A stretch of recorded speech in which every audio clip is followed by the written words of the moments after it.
Hello hello বন্ধুরা, আজকে চলে এসেছি নতুন আরেকটা ব্লগ নিয়ে।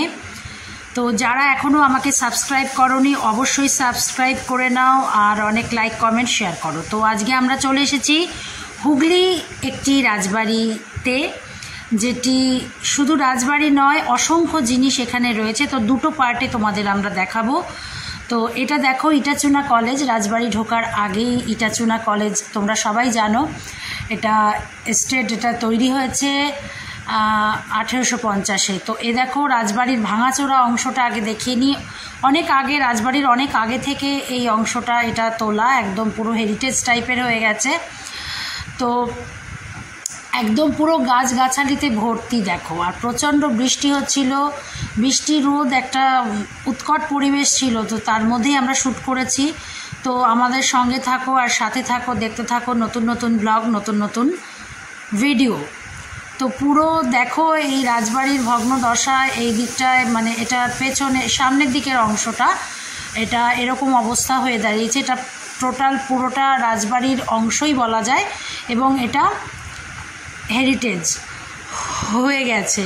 তো এই দেখো রাজবাড়ির উল্টো দিকেই রয়েছে একটি শিব মন্দির। এখানে শিব, ভগবান শিব একটা অন্য রূপে রয়েছেন। মূর্তিটা দেখলে তোমরা বুঝতে পারবে, এরকম ধরনের মূর্তি আমি অল ইন্ডিয়াতে কোথাও দেখতে পাইনি। ভগবান শিবের এখানে একটি অনবদ্য মূর্তি রয়েছে, এবং মূর্তিটি পুরোটাই শ্বেত পাথরের, একদম শ্বেত পাথরের। এবং দেখো ভগবান শঙ্কর কেরমভাবে বসে আছেন, এরকম বসা ছবি ভগবানের দেখা যায় না। পা দুটো দেখো, আমরা যেমন বসে থাকি সেই রকমভাবে একটা পা উঁচু করে, একটা পা সাইড করে কীরকম সুন্দরভাবে বসে আছেন। তো এখানে পুজো হয় না, মন্দিরটি একদম ভাঙাচোরা অবস্থায় রয়েছেন। এই যে আমরা রাজবাড়িতে চলে এসেছি, রাজবাড়ির প্রবেশপথ, এটা রাজবাড়ির মিডল অংশ।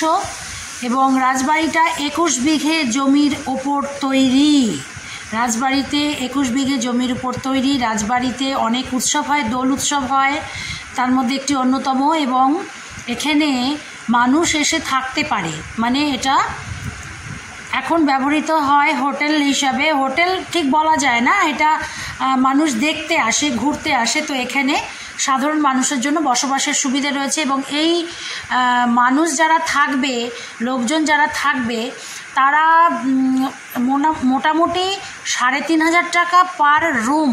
এক একটা রুমের মূল্য হচ্ছে 3,500 টাকা, 15,500 টাকা পর্যন্ত রুম রেন্ট রয়েছে এখানে। দূর দূরান্ত থেকে এসে মানুষ থাকতে পারে। তো এই দেখো রাজবাড়ির ভেতরের অংশ, অপূর্ব সুন্দর, অপূর্ব সুন্দর রাজবাড়ির ভেতরের অংশ। এটি খন্নান, হুগলির খন্নানের রাজবাড়ি। এবং এই দেখো এটা ব্যাক সাইড, মানে সাইডের অংশ এটা। তো বন্ধুরা তোমরা এখানে আসতে পারো এবং এখানে এসে 2-3 দিন আরামসে কাটাতে পারো।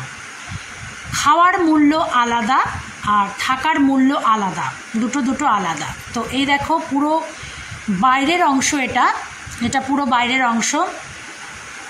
রাজবাড়িতে অনেক কিছু আমরা দেখেছি, যেগুলো আবার কিছু অংশ আমাদের দেখানো হয়নি, মানে সেগুলো বন্ধ করা রয়েছে। বোটিংয়ের ব্যবস্থা আছে, ঝিল রয়েছে, সেই সমস্ত জায়গাগুলো আমাদের দেখানো হয়নি। এই যে ভগবান নারায়ণের মন্দির, যেটা রাজবাড়ির অংশ, এবং এখানে নিত্য পূজিত হন শ্রীমান নারায়ণ।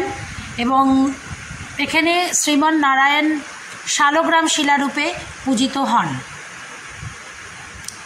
তো বন্ধুরা তোমরা অবশ্যই এসো, এখানে একবার দেখতে থাকো এখানকার সুন্দর দৃশ্য। আর এই যে পুরো গোটা রাজবাড়ি, যেটা অপূর্ব সজ্জায় সজ্জিত এবং যথেষ্টভাবে দেখভাল করা হয়। তো চলো আমরা প্রভু নারায়ণের একটুখানি বিগ্রহ দেখে নিই। এই যে শালগ্রাম শিলারূপে প্রভু এখানে বিরাজিত আছেন, এবং এখানে নিত্যকালীন পুজো হয়, সকাল সন্ধ্যে দুবেলা পুজো হয়। এই দেখো, এবং নারায়ণ শিলাটি যথেষ্ট বড়, সাধারণ নারায়ণ শিলার থেকে অনেক বেশি বড়। তো তোমরা বন্ধুরা অবশ্যই একদিন এসো, এখানে এসে এর সৌন্দর্য উপভোগ করো। আর সবথেকে বড় কথা, এখানে প্রচুর গাছগাছালি, প্রচুর সবুজ সবুজ সবুজ, শুধু সবুজ, তার মধ্যে একটা সুন্দর রাজপ্রাসাদ, যেখানে তোমাদের পুরনো অনেক স্মৃতি মনে করিয়ে দিতে পারে এখানে আসলে। পাস্ট লাইফ, হ্যাঁ পাস্ট লাইফেরও কিছু জিনিস মনে করিয়ে দিতে পারে যারা বিশ্বাস করো। এই যে পূজা রুম এবং এখানে মাতা দুর্গার অনেক মূর্তি রয়েছে।